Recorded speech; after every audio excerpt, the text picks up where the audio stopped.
The people of the First World are among us in every city in Europe. Hiding in plain sight, they live in squalid enclaves filled with drug users, cafes, and artisan bakeries.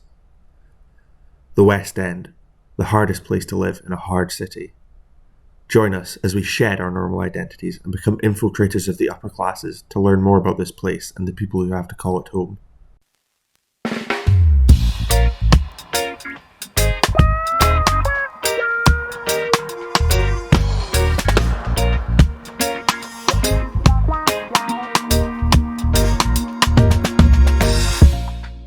As we enter the area, we see that it is bisected by two streets. Great Western Road, a key artery for the city, passes through the top of the area before continuing on to more civilized zones. It is populated by the most common of vices in these parts, brunch spots. These dens of degeneracy and eggs benedict are what passes for entertainment here, an almost pagan ritual which welcomes in a morning of laziness and free time. The average activities of the permanently unemployable student underclass which infest this area.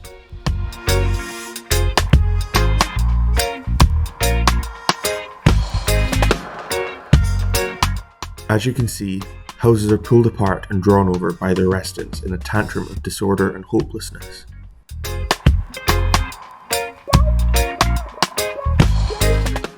It feels like we cross into enemy territory as we leave Great Western Road and move deeper into the West End Triangle.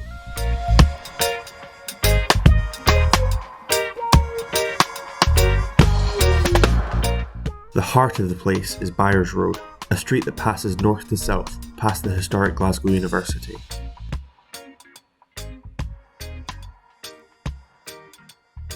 All along the road, tenement living and cosy corner shops are disappearing.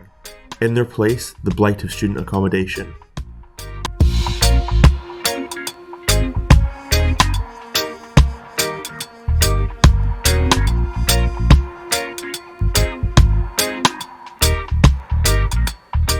The shops here are filled with luxuries so unattainable that it makes shopping a constant insult to your pride, a relentless reminder of your comparative poverty.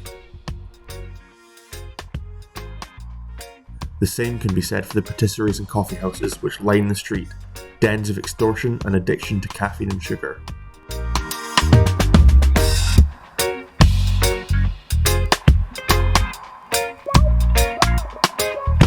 The West End has its own code of morality, of a fashion, common across much of the so-called First World.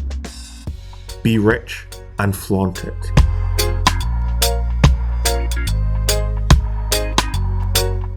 Homes here are of a type: large, mansion-like, gaudy. We're in Park Circus, the epicenter of ostentatiousness in this area. Many people turn a blind eye to this place, thinking that it is a nice community, not noticing the inequality that sits right under their noses. The old colonial theft that built these places has gone. All that's left among the debris is people with too much money and not enough work.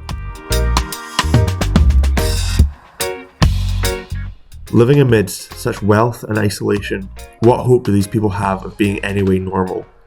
Many are doomed before they even go to their boarding schools.